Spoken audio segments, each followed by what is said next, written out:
Welcome to Easy 3 Sport Production. I'm your host, Suttles. Gotta do it. Gotta do it.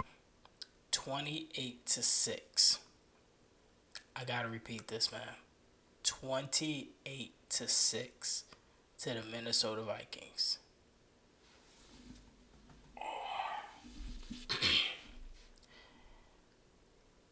I don't know where to start. First thing, I truly don't know where to start.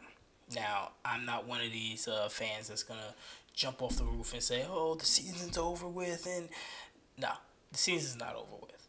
Not by a long shot, especially after what we seen last year, how we was dead in the water, just a 3-game winning streak, and how everything can change, even though we only won 6 games.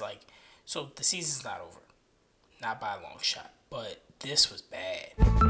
This was bad. And for me, it starts with Daniel Jones. Now, I've been on the record to say I believe Daniel Jones is a mid-tier quarterback coming into the season because he has on a Giants jersey. I'm going to root for him. Yes, of course. But do I actually believe that he's going to take us to the promised land or he's going to have a big season? Absolutely not. I do not. Because he has shown us what he is, and people just don't want to believe what he is. He's a mid-tier quarterback. With mid-tier quarterbacks, what you get is you get flashes of greatness and you get flashes of being extremely terrible. Everything else is in between. He may be bad, he may be good, but it's going to be inconsistent.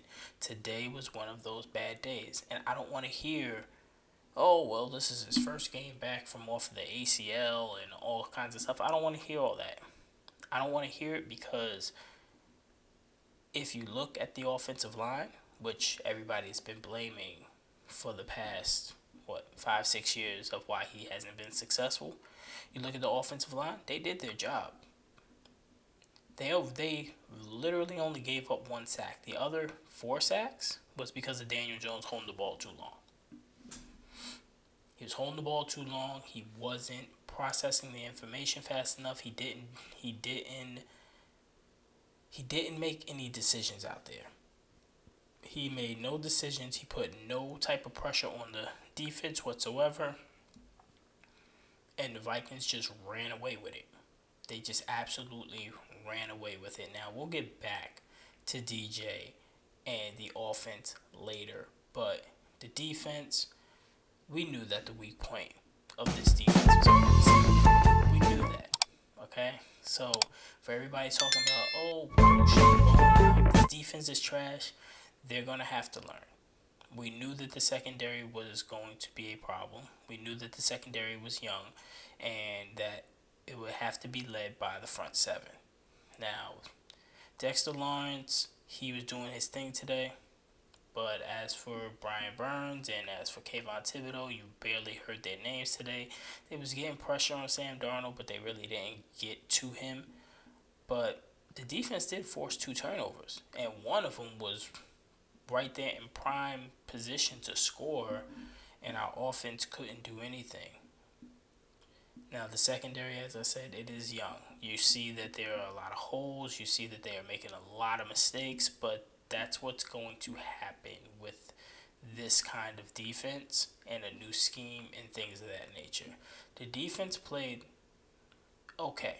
They played okay. They played enough where if the offense could have generated something and generated some momentum, then it may have been a game and we would have seen a different result. But this was bad, man. This was bad. Going back to the offense, you seen Malik Neighbors getting open. You seen Wan'Dale Robinson getting open. You seen our tight ends. You seen Slayton. You seen everybody. They were getting open. Daniel Jones didn't trust anything that he did. He didn't trust the process. He didn't trust what his eyes were seeing. He was conservative each and every single time, and it bit him right in the rear end every single time. He looked absolutely terrible. And the thing about it was you honestly got to see why everybody always talks about the quarterback.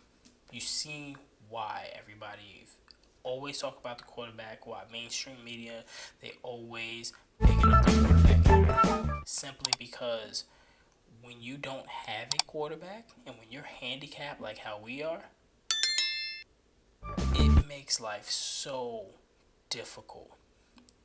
Let's take Sam Darnold for example, because the Giants and the Vikings, they were playing the same defense. If you look at it, they were playing the same defense.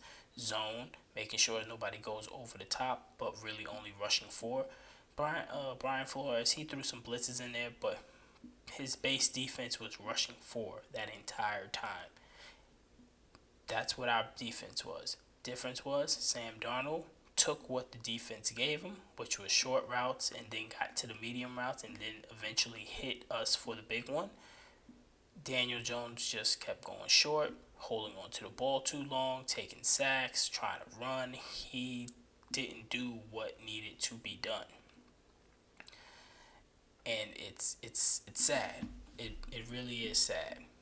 It's truly sad because he has weapons on the squad. He has a subpar offensive line, and being a Giants fan for as long as I have, and especially seeing these last 10 years, a subpar offensive line can definitely win you some games simply because we've been ranked 28th, 29th, 32nd in the league. There's no reason that Daniel Jones should have had 5 sacks today. He should only have one. Everything else, he was holding on to the ball way too long. He was running RPOs, holding on to the ball. People getting called for going down the field too early. It was one play that drove me absolutely crazy. It was one play that drove me absolutely crazy. I'm sitting there on the couch with my 2 daughters. They're chaos everywhere, just chaos. But I'm focused. I'm watching the game. I see a 6-man front, and I said, he's coming with the blitz. You got a hot route. Both my baby girls look at me and said, "What'd you say, Daddy?" I said, "Don't worry about it, baby girl. No longer. 6 come. Andrew Thomas takes the inside man, as he should. Man comes free. Daniel Jones did not hot route anybody. Nobody was coming on a drag. Nobody was an outlet pass or nothing. He just stepped up, took the sack. Didn't process the defense. I seen that from sitting on my couch with 2 chaotic kids running around me. He could not see that. That is an issue. And I'm not saying that I'm an analyst, I'm the best guy. Like, I'm not saying any of that. I'm saying that it is simple things that Daniel Jones is missing. And this is exactly why he's a mid-tier quarterback, maybe on the lower end, and we're going to get some good games from him, and we're going to get some bad games, but my opinion is going to stay the same. We're not going anywhere if he has more bad games than good games. I predicted that this team would be 9-8, mainly going off of the defense and, certain circumstances. Teams beat themselves in the NFL, and I'm still good. I'm still good with that. I don't see the season is over because when I was doing the predictions, we play the AFC North and we play the NFC South. So we had 3 extra games, and the 3 extra games was the Minnesota Vikings, the Indianapolis Colts, and the Seattle Seahawks. And from those 3 games, I said that we would be 2-1. I didn't say who would we win, who would we lose to. I just said that we would be 2-1. So in my eyes, we're still sitting good. But this was a very terrible outing. This is a very terrible outing for Daniel Jones. He needs to pick it up and he needs to trust his eyes, because I know Dable wanted to call shots to go down the field, and he didn't throw the ball deep not once, and that was not by design. I can guarantee you. Daniel Jones did not take the chances because he feels like he cannot make a mistake. But the problem is when you don't take chances, those safeties begin to creep up. Those cornerbacks, they begin to press a lot more because they know you're not going over the top on them. You're just going to stay short. So now they get to do, the defense is dictating everything that they get to do to you. And you can't do a damn thing. Daniel Jones, you need to step it up, honestly. Because if not, this ship is going to be going down and you're going to be the first one to get thrown overboard. because we all seen Hard Knocks. We all seen that they wanted to get rid of you, but they could not. You might want to play a little bit better. But until next time, I'm out.